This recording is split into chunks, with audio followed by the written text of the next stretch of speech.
The new book, UnLeadership, by Scott and Alison Stratten, unlocks the insights and wisdom of more than 50 business people on what's at the core of leadership. Because of the wisdom others were willing to share. And because we always say wisdom is time plus mistakes. And you can learn by making those mistakes yourself, or you can learn from others' wisdom. In addition to wisdom, one thing that comes up again and again is how leaders build trust among their team and how that trust helps the team show up. People that work for him feel that he's got their back. If that doesn't sum up leadership, I don't know what does. When did you feel your boss, your leader, had your back? And tell me how you worked for them. And I bet 9 times out of 10, you were more productive, you were more creative, and you were loyal. What else is there? But sometimes that doesn't work out the way we expected. And people get disillusioned. That they realize that sometimes the company they're at isn't the company they thought they were at. The family they said they were joining at a company is a dysfunctional family. And that they realize, you know what, maybe I don't have to try to climb this ladder up and quickly. Because you saw the studies. What do all these studies say? And we have a bunch of them in the book, and there's 10 times more not in the book. And name the institution: Oxford, Berkeley, Yale. All these places come out with these studies, and they all say the same thing. What is that thing? It's something every leader needs to be aware of. And Scott Stratten is going to tell you about it on this episode of Timeless Leadership.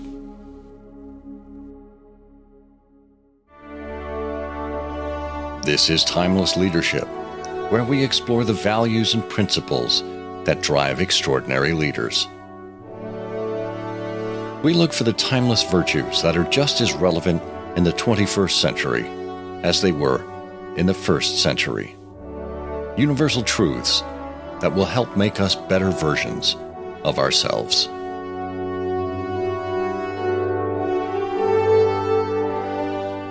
I'm Scott Monty. Welcome to Timeless Leadership.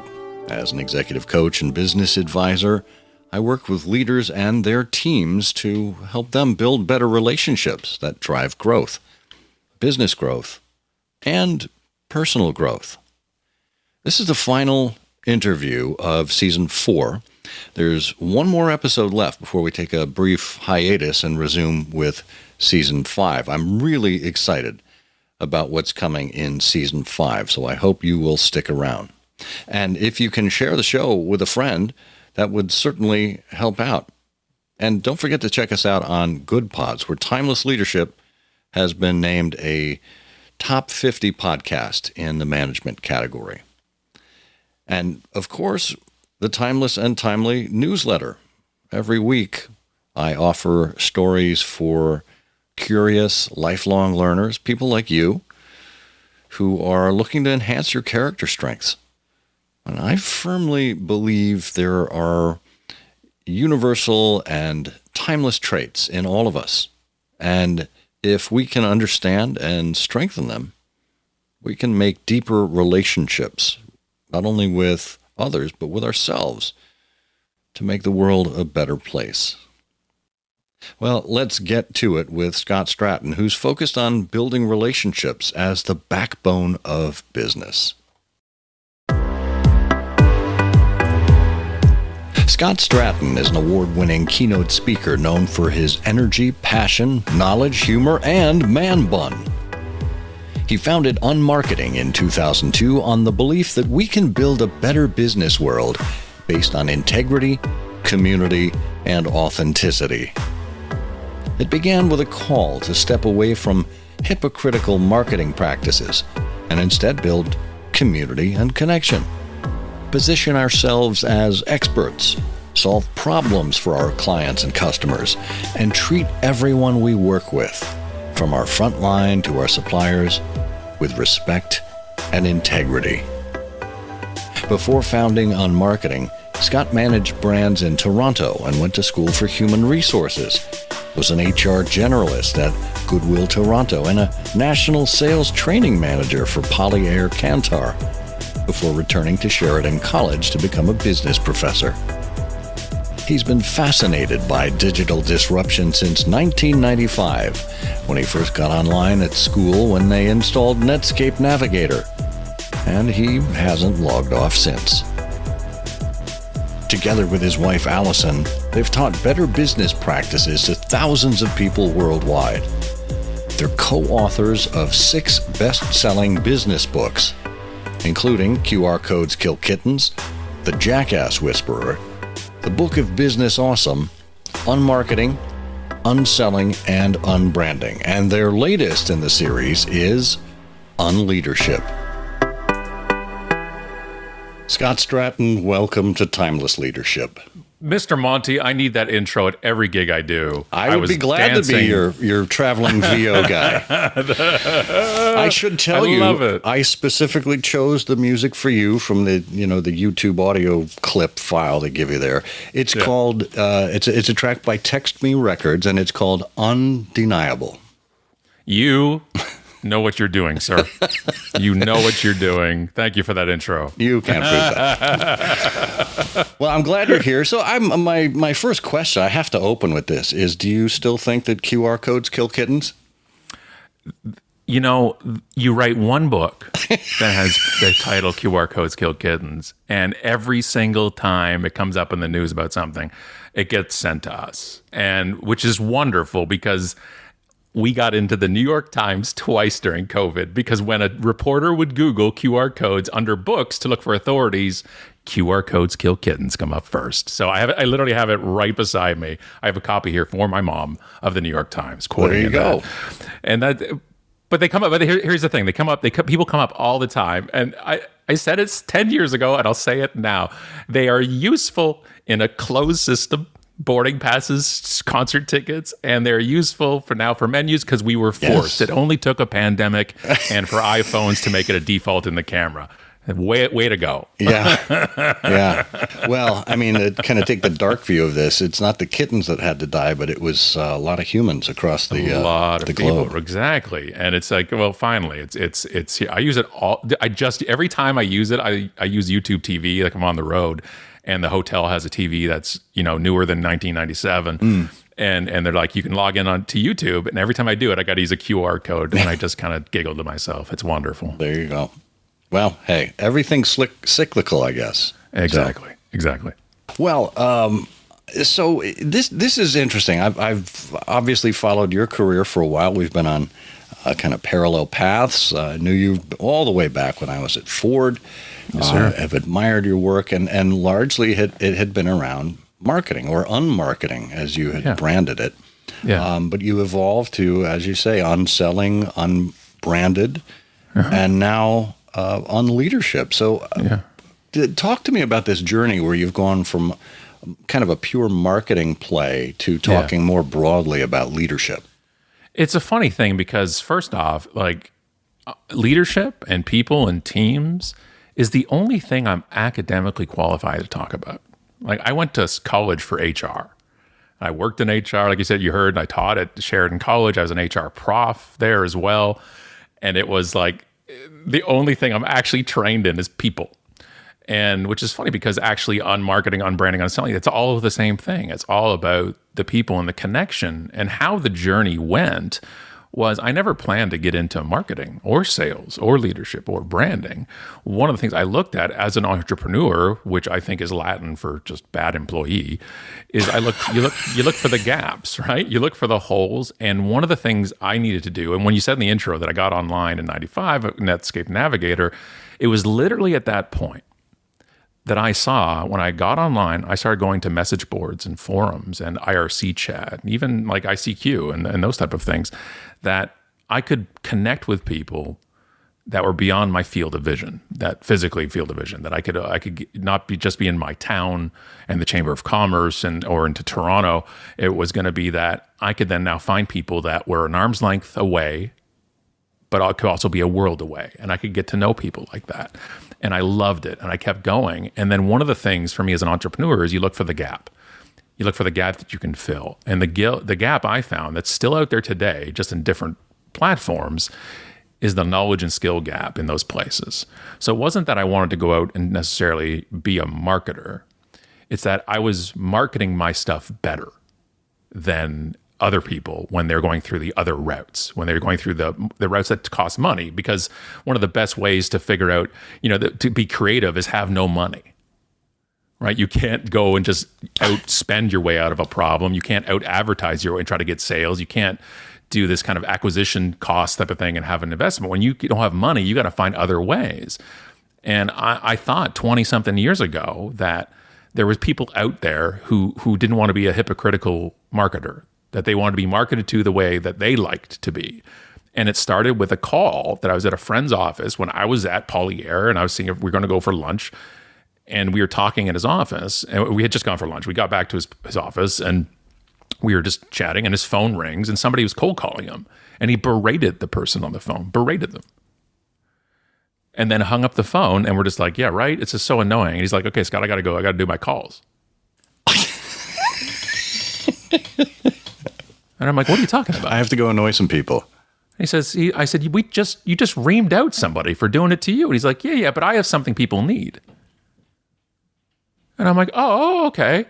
And then I realized that it was not the fact that we could position, that you could put yourself in these spots, that it was, especially in a knowledge position, if you're doing a service, like consulting and these type of things, that the knowledge has to get out there.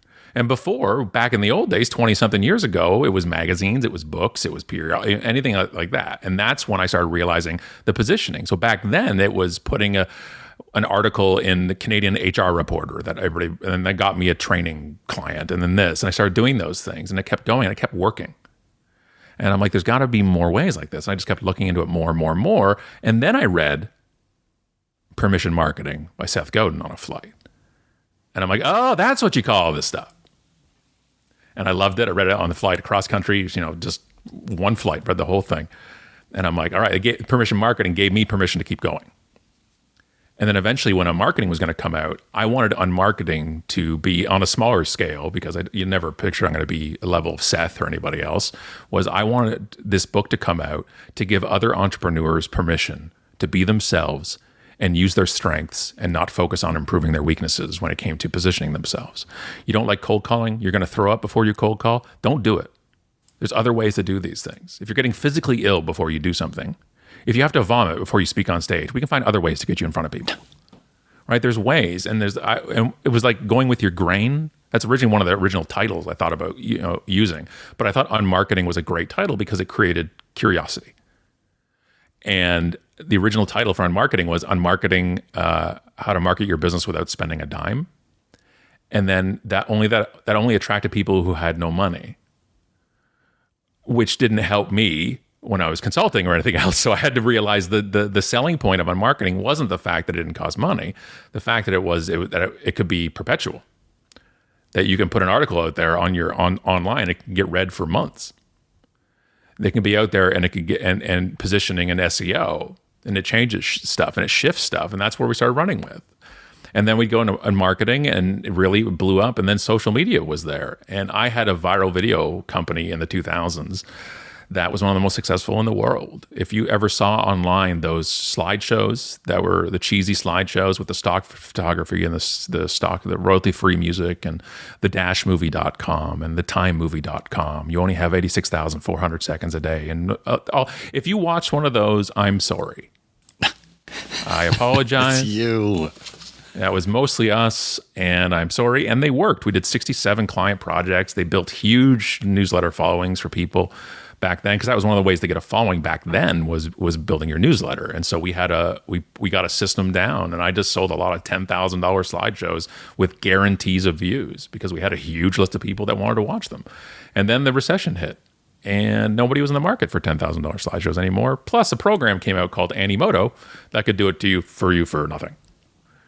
And we had to pivot, and I was sitting there and realizing we had no clients. I got lazy, I got complacent with it, and played a lot of Xbox, and then the recession hit, and then I looked around, and I'm just like, I believe in this. I believe in Unmarket. I believe in positioning.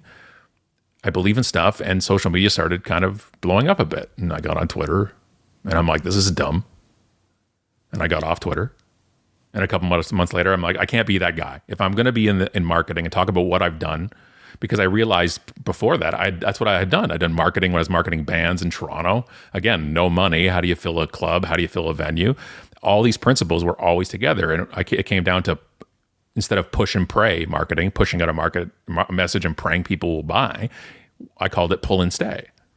Pull people towards you in a method that you can control, a newsletter or follower, subscriber, and stay in front of them with great information, with quality information. So it's not buy or goodbye. That I can stay with you in your orbit.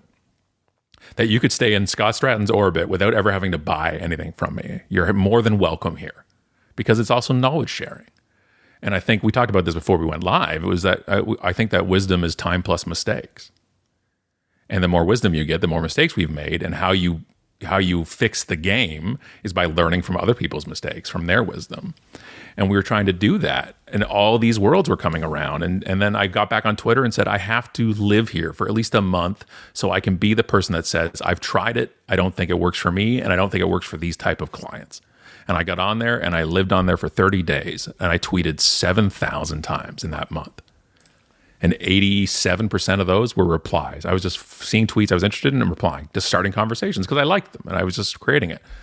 I went from 1,200 followers to 10,000 followers in that month, and I hadn't stopped since. And that just blew up. That's where I got the first book deal.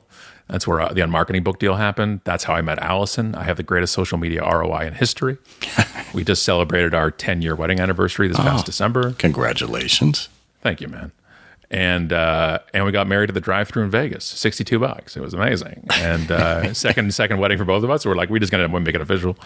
And it just became the point of. And the book was written, like I said before, that I wrote it for entrepreneurs, and it turned out it caught on corporately, which is weird because we ripped apart a bunch of things that people do, but they were like, no, this makes sense. And it was just it was like anything in life. It's luck, timing, effort, skill, and others that kind of create success. And those just fired off at different moments. And, including like yourself, right? It was a snapshot in time in 2009, 2010, 2011 that I go back and I think of fondly, because it was just, you get those moments once every decade or so. And when you get to be in them and a part of them, it's a blast. And I remember your tweet was the reason I bought an Escape back then, right? Like, it's all like so cool. You go to Vegas, you check in, they ask you your clout score. Like, it was just a really crazy time, man. It was just something else. And yeah, and really it just became, and then once I got gray in my beard, I figured I could write a leadership book. You're not qualified. Well, the thing is, Scott, I think, and we should mention that the full title of the book is UnLeadership, Make Building Relationships Your Business, a guide for thoughtful leaders like you. Yeah. What you've just talked about in that history that you gave there is, to borrow a line from Tamsin Webster, a red thread running through all of this, and that is relationships. Yeah. Ultimately, it's how you interact with people at every turn. And shout out to Tamsin, by the way. Great stuff. I think she was episode 8 here, so we're going to have her back on later this year when her new book drops. But whether it's cold calling, if that's your jam, or whether it's being on stage or replying to tweets or whatever it happens to be, building relationships with people is the bedrock, not only of business, but of leadership itself. Well, what we're proud of for this book is the fact that it contains 53 other people in it, and a lot of them we had built relationships with over 20 years. Yeah, and that was part of the point of doing a leadership book about relationships. It's because we found these 53 people that we had learned from, gotten to know from a little bit of a distance, and said, hey, would you give your thoughts on leadership then and now? And one of the most common answers out of all 53 people was, why are you asking me? Really? And I love that. Our goal for this, for the most part, was to ask people who'd never been asked to be in one, who aren't in the position of trying to position themselves as leadership experts, those type of things. It's a Domino's Pizza franchisee that we had found and stumbled upon years ago, who only always supports his people. Look at his LinkedIn. Go to Alan Hill on LinkedIn. He's in Peterborough, Ontario. Every other day, he's just promoting his people on there. They leave to start their own business. He promotes their new business. They go to school and they have to leave the Domino's. He sends them off with luck and says there's an open spot if you ever want to come back. You want your own franchise that might compete with mine? I'll help you set it up. Wow. It's created this legacy of it. And that's just one of the people. And one of the things, and one of the most complimentary things I've ever gotten about this type of stuff was from Alan. And because of the relationship, because you go back, I had spoken at Domino's Pizza's worldwide rally in Vegas years ago. If you can ever get a chance to go to that, I suggest you go. It's 4,000 people from Domino's, and they have like pizza box folding competitions, and it's just killer. It's awesome. And I spoke there, and I talked about on marketing and how it's relationships and social media is about social currency and giving. And he saw the talk, and he wrote me on LinkedIn years ago, and he's like, "Thank you for your talk, and thank you for reinforcing what I'm doing. It means a lot, because a lot of people, I'm told, you don't have to do these things." And he just took it up another notch. And then we're like, "You got to be in the book." He's like, "What are you talking about?" I'm like, "You're living proof of what it means to be." And you talk to his people; they all feel supported. This is what it comes down to. People that work for him feel that he's got their back. If that doesn't sum up leadership, I don't know what does. Everybody listening right now, it doesn't mean currently, but even look at your past jobs. When did you feel your boss, your leader, had your back? And tell me how you worked for them. And I bet 9 times out of 10, you were more productive, you were more creative, and you were loyal. What else is there? Yeah.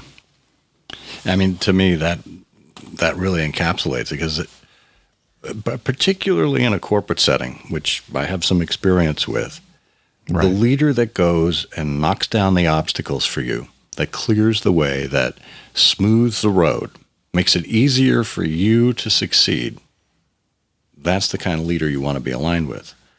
That's the one you follow. That's the one you follow, right, too, right? Right. Like if they left, you'd be like, where? Where are you going? Yeah. Can I come? Right. Exactly. Any type of length in the corporate world, mine that lasted 4 total years, was the fact that it's exactly that. Every job, here's the thing. I lasted 4 years corporate. I make that joke, right? Entrepreneur, bad employee. The 2 corporate jobs I had, I never planned on leaving. I didn't join it to then get a better job, a different job. I went into HR at Goodwill because I gave a damn about people. And I wanted to work at a nonprofit like Goodwill. I took a smaller salary, which was more than I was making anyways, because before that I was working, part-time jobs in college. But they didn't even have an HR opening. And I went for an interview for an HR assistant. They said, "You know what? We actually can't fill this position for 4 months." And I'm like, "That's weird. But we have a receptionist position open for the department, and then we'd put you in." And I'm like, "Okay, not sure I trust it, but yeah, maybe." And I got another offer from Fido. There was a cell phone company that was brand new opening in Canada to be their trainer across the country. And I was down to the final sections on each one. And Goodwill offered me the job, the receptionist with a promise, not written, but a promise to be an HR assistant in 4 months, or Fido. And I was down to the last 3 people. And Goodwill made me an offer. They said, "You got 24 hours. Fido hadn't gotten back to me. I had emailed them, hadn't heard back anything. So I took the Goodwill job. Never got the Fido one anyways, which was good. I did reception. And then 4 months later, they gave me the HR job. And I worked my ass off. And we started doing it. And my boss showed me the ropes. She was great. Gina, who now works at Staples. What's up, Gina? And she was amazing. And she showed me the ropes. And she was exactly what I needed. What she told me stuff straight. This is why we do this. This is why we don't. When I would get uppity about something and get righteous about something, she'd say, "Hey, this is the facts." And it was fantastic.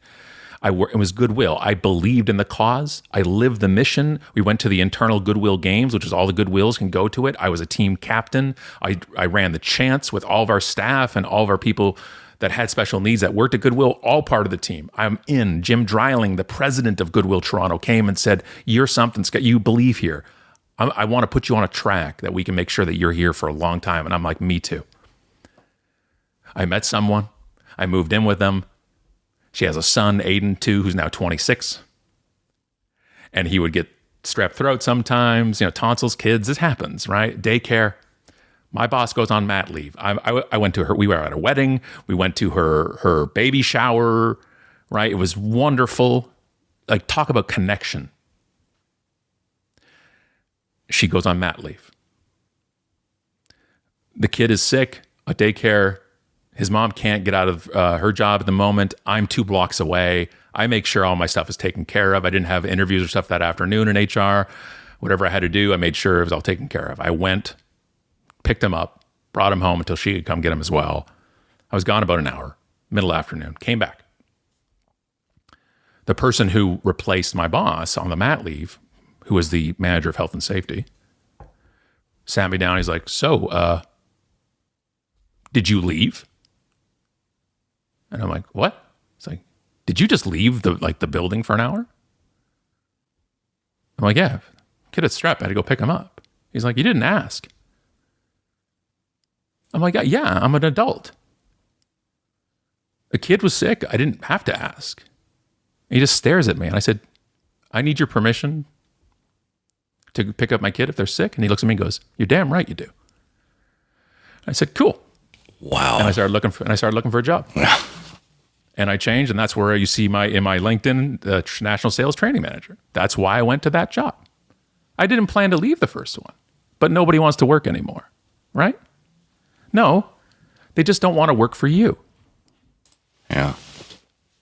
So that's a perfect example of bad leadership. You have maybe an early example of an inspiring leader that made you hunger for more? Oh, I do. And thank you for asking that. The flip of that is I still remember, like I said at the start of it, right? People will have your back. So when I was 17, my second favorite job, my first favorite job is what I do now. My second favorite job, I was an usher at a movie theater, at Famous Players Movie Theater. It's in town here, not here anymore. It's now a Staples, nothing to do with my old boss. But the movie theater is there. And I walked in and I was hired as a ringer to play on their newly formed softball team. I went 0 for 6 in my first game, if you're wondering the Scott skills of that. And I was a bad box office attendant. I was a slow candy bar worker, and I was an usher who loved movies. That's not a good combination, by the way. You know what I mean? Like, it's just like, I'm going to go in and check Natural Born Killers, see if it's okay. And I just would sit down. I'd sit down for like 25 minutes and watch the movie. We're wearing black. Nobody could see me anyways. I knew all the blind spots in there. You could go. But at there, I wasn't a good employee, right? At my 15-minute break, I'd go 20, 25. I'd give away shifts, all those things. Everything but doing my job. And if I had to do my job, I would complain. And I didn't see eye to eye with the general manager. I won't name her, but it was Brenda. And Brenda, I thought, hated me. I hated her. In hindsight, 95% of it was me, with a 5%, error margin, rounding error type of thing in there. And so a year into working there, right? You just tolerate it, right? I'd punch in and go get ready, hang out in the break room, do those things. So we're sweeping up. I'm working concession this shift. I'm sweeping up popcorn because the movies have started, and that's when you clean everything up. And Forrest Gump was playing. Oh, Forrest Gump. Oh my God, so busy. And it was playing in Theater 1 of the Majestic and Theater 2 in the Palace, and they'd run the film strip from 1 to 2. And busy, and we're sweeping, and this kid comes up. Can't be any more than a year or two younger than me, but he's a punk kid to me. And he comes up and he demands a large cup of ice water. Now, if you've ever worked at one of these fine establishments, you don't give out the 3-gallon cups for ice water or anything, right? That's how we inventory at the end of the night. We count the cups, but we do have a special cup for special people just like you. And we call it, I don't know what you call it in the States. In Canada, we call it a thimble. It's a 1 cube size cup. Yep. We'd hand it to him for water and say, go fill it at the water. I wouldn't even fill it for him. I'm like, go fill it at the water fountain. I had it right there. I could fill it right now. I hand it to him, and he starts giving me attitude. So I give it right back. I don't need a request to give lip. And so we start going back and forth, and I just start ripping him. And then the other people working there start kind of laughing and stuff. And he starts getting upset, and I'm just like, why don't you go cry to your mommy? And then he did. Oh. And she comes out. Have you ever had somebody so mad at you, they are pre-pointing? The doors open, she was already pointing and coming at me. Like I am like, oh, like the Terminator theme starts playing and you're like, oh my God. She's screaming at me. I am yelling at her. It's go time, right? Like, look, I've always, if I'm going to lose my job, which I'm about to, I'm going down like John Bond and I'm going down in a blaze of glory. And so I'm screaming at her, she's screaming at me. I'm screaming at her, she's screaming at me. Here's the thing. The theaters aren't soundproof. Everybody can hear us. Like the Notebook is playing or something, and like it's just us yelling back and forth at each other. And just then, as I'm leaning on this counter, I feel a hand on my shoulder. And it's not pulling me, it's not being aggressive, it's just gently kind of pulling me back a bit. And I turn around, it's Brenda. And she's just putting me behind her. And so she's between the customer and me. And she looks at the lady and goes, "Lady, get the hell out of my movie theater. You don't talk to people that way. You don't talk to Scott that way." And I'm like, "You don't have to give her my real name. That's fine. You like my name tag says Matt on it. You don't talk to anybody. Who do you think you are? Get your punk kid. Give me your ticket. I will refund you. And you don't get to come back ever." And she's screaming, and Brenda still walks her out screaming or not. Doesn't matter. I'm all thrown. I don't even I'm just like, my God, what just happened? And I'm getting ready to leave because I'm done. Because you can't do that to customers. I understand. And I'll just walk to the next place next door and get another job. And she comes up to me behind the candy bar and says, "Hey, are you okay?" And I'm like, "Well, now, thank you." Because that was the 300th time I had enforced a policy I didn't create nor believed in. And she looks at me and says, "I got your back." Like in a way to say, "Would you understand this, please? I'm here for you." And then she walked away. Scott, I tell you, I 180'd. I came in on time. I took breaks. I'm not a psycho, but I took the right amount of breaks. I didn't take a 20. I took 15. I took 20 when I was given 20. I brought in my own silver polish to polish the poles that held up the velvet ropes where you line up before you go in the movie. Fun fact about those, not actual silver. Yeah, don't do that. Don't do that. So, and when I left, about a couple years later, I ended up working there 4 years. 4 years at one of those seasonal part-time jobs. I was I got promoted to relief manager. Okay, so 2 shifts. That's fine. I only lasted 2 shifts. Suits don't work with me. But I stayed for 4 years. And when I was leaving, because I got fired for theft, I see Brenda. And I'm kidding. I didn't get fired for theft. They never saw it. They never caught me. But when I saw her and I said, I'm leaving, and because I graduated college, I was going to work at Goodwill. And she said, "I didn't like you when you started." And I'm like, "That was fairly clear, yeah." And she says, "You changed. You changed and you turned things around and you're one of my best people." And why? Because she had my back. And 30 years, man. 30 years, and I remember it vividly. Vividly. Yeah. But that transformation that took place, I mean, Brenda obviously stepped up as a leader, but I think what it forced in you was what you opened the book with, which is self-awareness. Yeah. I mean, if a leader doesn't have self-awareness, they've got nowhere to go. And I know, there's other things, other attributes we talk about in terms of, communication and, curiosity and empathy and all those good things. But without self-awareness at the core, I don't think you can have the other things. Well, I don't think you can have the other things, right? I think it's hollow. That's it. Can you have empathy when you don't understand? Can you have, like here, put it this way. I'll use myself as an example, right? People afraid of heights, right? And I'm just like, yeah, it's scary. And you joke with people if they're afraid of heights. And you're like, "Oh, look out." I became afraid of heights like 5 years ago. I don't know what happened. I was the dad that did all the coasters. I'm going up as high as you want and we'll go down as fast as you want. I am terrified of heights now. Not on a plane. I'm good with a plane. I'm just like a balcony and stuff like that. I'm like, no, thanks. So I'm like, oh, I get it now. That's not empathy. That's like ignorance. I could have figured that I didn't have to tease people about it before. I thought, yeah, you're scared. I'm terrified. And now the only way to get your empathy is sympathy. That shouldn't be the way it is. The only way you can get empathy is to experience it. Well, that's not it. That's just, and so I started looking at it more, and I started following stuff more. And then I realized I'm not even looking at, like, I'll take another example. I'm not even looking at how my posts in social are accessible. Why? Because I don't have to deal with it. But when I post something on LinkedIn, when a leader posts something on LinkedIn, are they checking? Have people listening right now, have you checked of what you can and can't do and what you should do, and that hashtags and what they do to screen readers, and that we have to use camel case in it, which is capitalizing each letter in a hashtag, otherwise a screen reader reads it as one word? That when you use a picture, you have to use alt text in it? It's an album cover, Mr. Connery. Yeah, you got it, Susan. Susan's the bum party. You know it, right? That's the one, baby. But this is realizing, and this is part of, like, when I talk about we need self-awareness, I'm also including myself.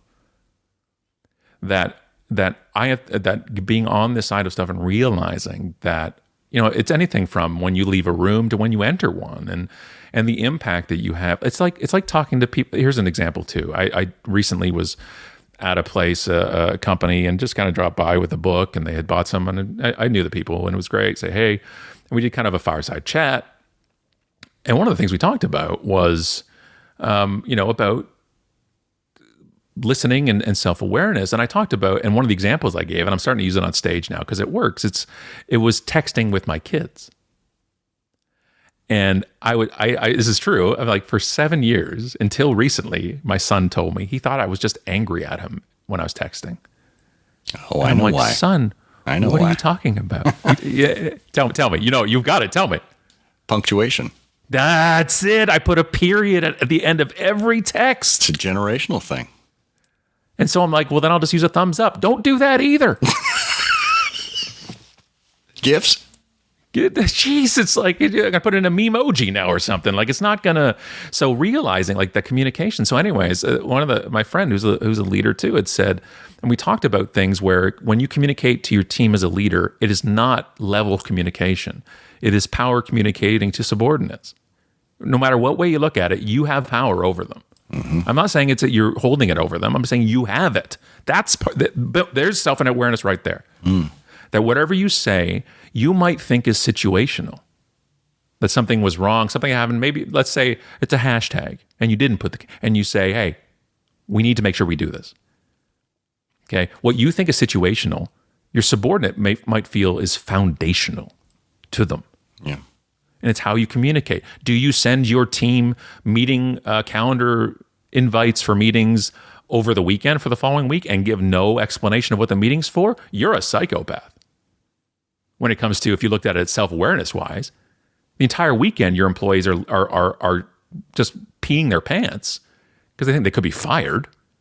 It's an awareness of these things that when we do it, and so anyways, I'm telling the story, and he had said, oh, and I gave the example of when I get on stage and I start ranting in the middle of my talk, I have to stop and remind the audience I'm not angry, I'm passionate.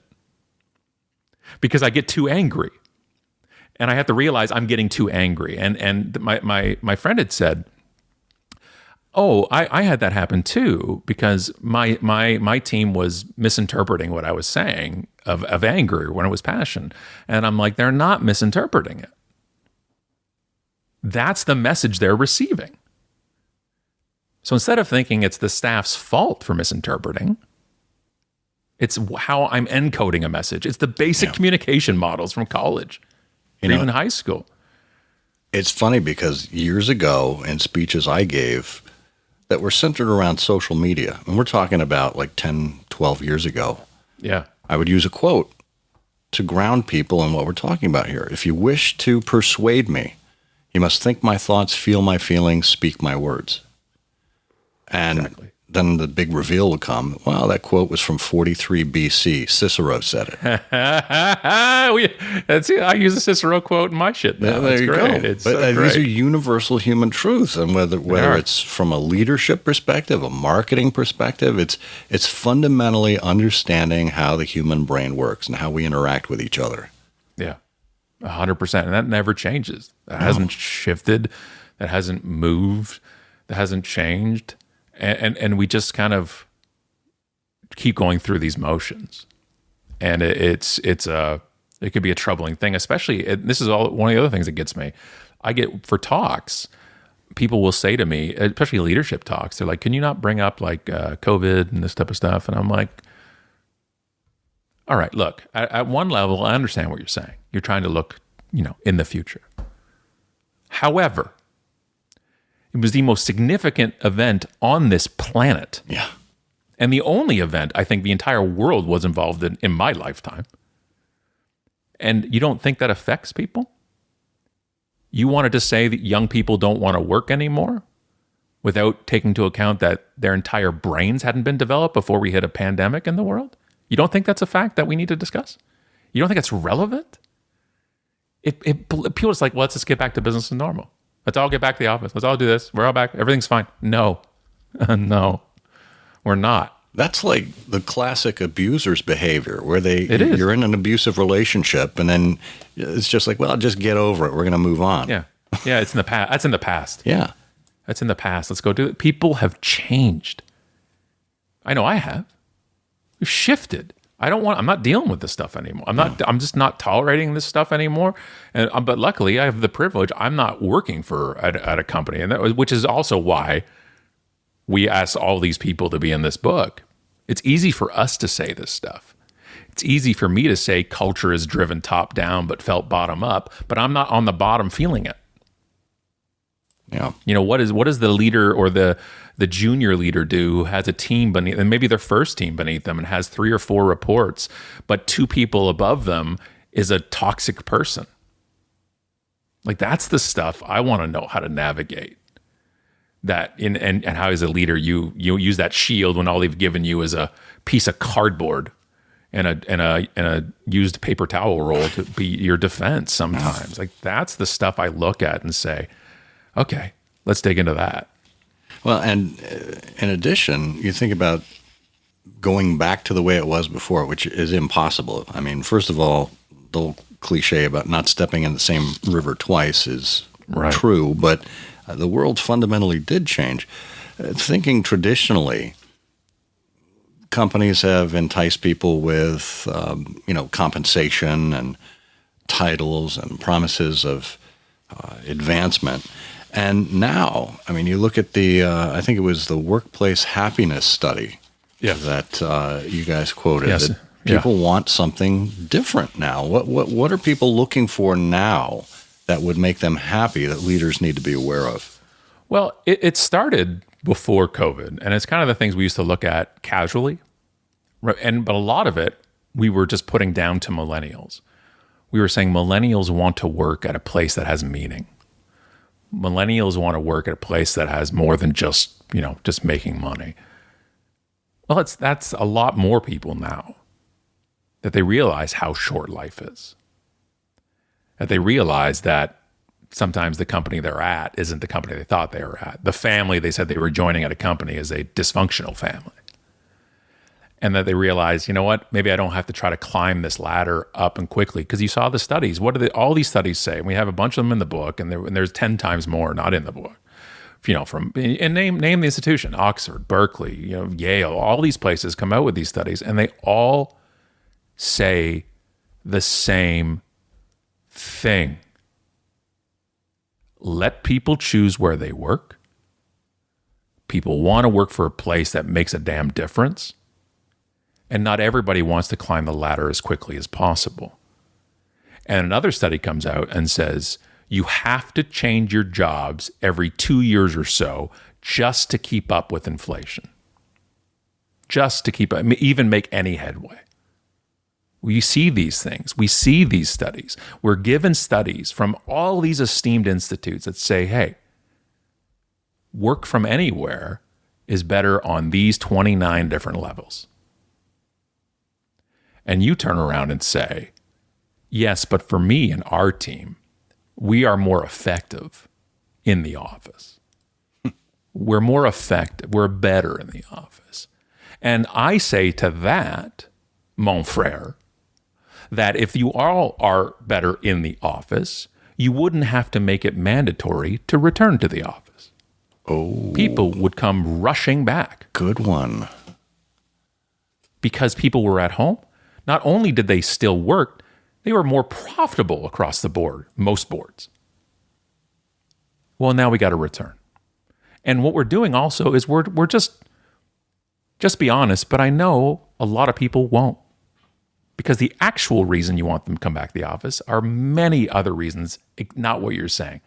Ego, control, your investment portfolio that contains commercial real estate, your tax breaks the municipality gave you as long as your office is over 80% occupation, 80% full. The fact that you don't like people making up their own decision, and the fact that you don't trust your people. I read another thing today on LinkedIn saying, 30% of your people that are working, 30% of people working from home are working 2 jobs. They're moonlighting on you. You got to watch for this. They're going to do oh my God. Do you think people want to work 2 jobs? Why do you think they're working 2 jobs? Because you're not paying them enough. Right. At this job, but it's their fault. It's not. I saw another headline, inflation. Well, wages, shut up. It's not wages. Again, multiple institutions. A big chunk of inflation is corporate profit and not wages. It is harder let's go back into history.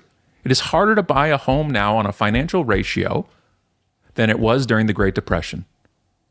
So everybody out there, I own a home. I am lucky. Our kids, good luck. What does that do to people? What does that do to a whole generation? We just come out of a pandemic. We've come out of this pandemic where people who are younger, who their brains haven't even fully formed, the world kicks everybody to the curb. We come out, we're like, thank you for getting us through this. Now get your ass back to the office, which costs on average $7,000 extra per year. Huge ramifications to the disability community. Huge ramifications to anybody who's not a straight, white, able-bodied male, pretty much. But no, we got to go back to the office. Well, and I want to touch on one thing you mentioned there with the importance, the perceived importance that some leaders have in bringing people back to the office. And that's control. Yes. There is so much in this world right now that is uncertain. And uncertainty, rocks people's worlds, rocks people's foundations. And when we can grab onto certainty, when we can hold on to something, we say, yes, this is the way I'm used to it being. This is the way I can predict it will be tomorrow, etc. Well, that's, again, human nature. And ironically, in one of your chapters about resilience, I think it was Stacy Kopis. Yeah, Stacy, yeah. Was talking about how uncertainty is actually a positive. You remember that story? I don't have the verbatim on it, though. So I'm going to pull it. Her thesis was basically this, that with uncertainty comes possibilities. Yes. And that we're more willing to be creative and look for solutions to get us through uncertainty than we would if things were certain. Yeah, and exactly that. But there's a line with that too. There's a line of uncertainty, and it's almost like you can go to the hierarchy of needs. If I am level 1 of Maslow's, of like shelter, and food, and just security, I'm not very creative when it comes to a lot of things.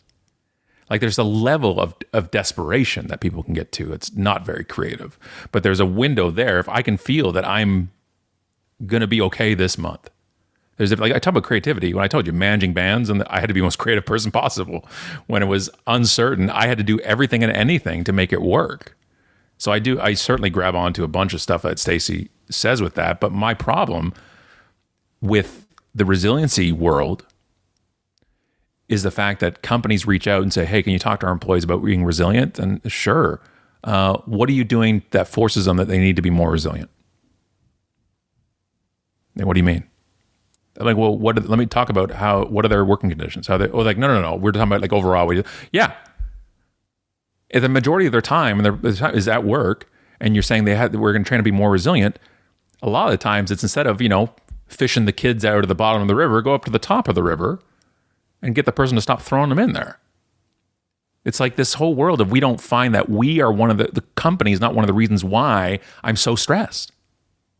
That we look at these things and we look at, like, I used to write policies. I tell you, I used to be in HR. I'm going to give a talk to HR people in a 2 months from now, and it's going to be a doozy. Because it's going to be, have you looked at all of your policies? I just want you to do in your head, how many of your policies meet the legal the legal amounts you need to give for leave, for pay?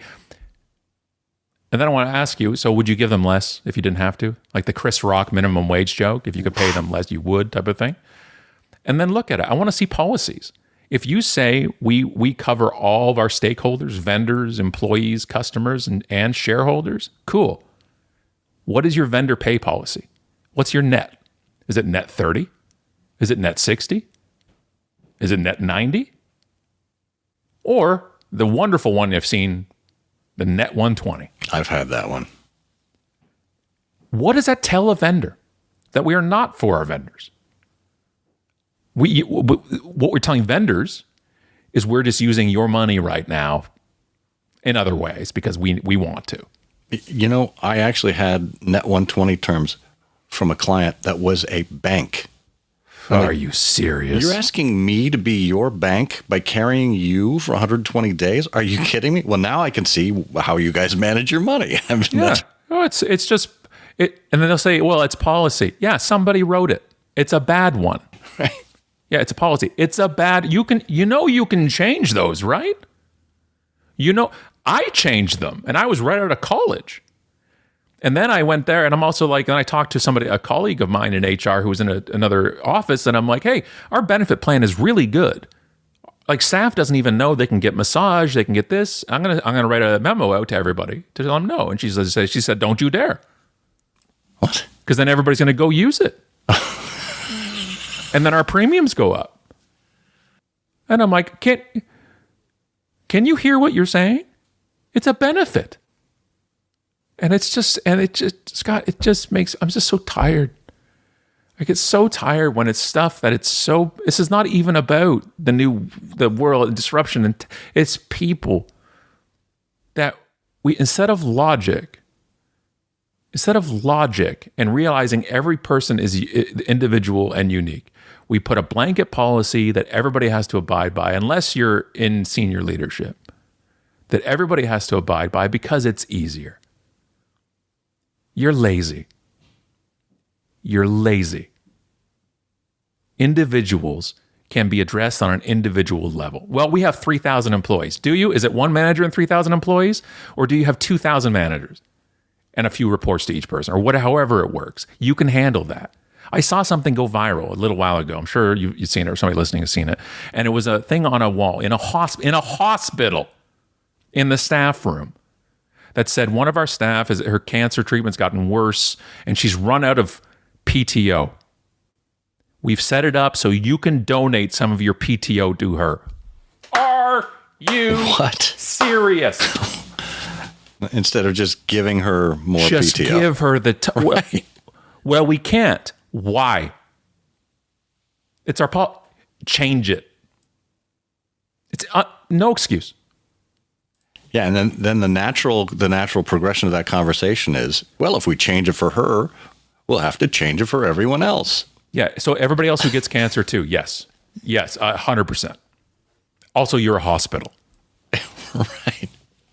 Wow, dude, I'm telling you, man. Wow. I have to watch myself on stage. I have to like, dude, relax. Because next thing you know, I'm going to yell on stage, and you should be able to talk about your pay. Like, you can't do that. They're not going to ask me to speak anywhere. And it just kills me. And because didn't we all just go through what we've gone through together?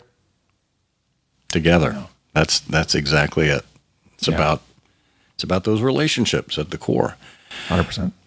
Well, Scott Stratten, I feel like, you and I could probably, you could continue to rant for another hour. I would sit here listening. I'd be applauding you. I'd be goading you on. Let's be clear about that. But UnLeadership, a wonderful collection of these 50-plus case studies, individual leaders, teams of leaders, people that you normally wouldn't run into from all different walks of life. I know I met a lot of new faces, new names through these stories, and I'm really glad that you and Alison took the time to put this together so the rest of us can learn from all of these other great people. Oh, I'm glad, Scott. Keep going down the rabbit hole of each of those people. They are wonderful and fascinating people, and we're just honored to have them in the book. Awesome. Well, thank you so much for being with us here on Timeless Leadership. Thanks for having me, man.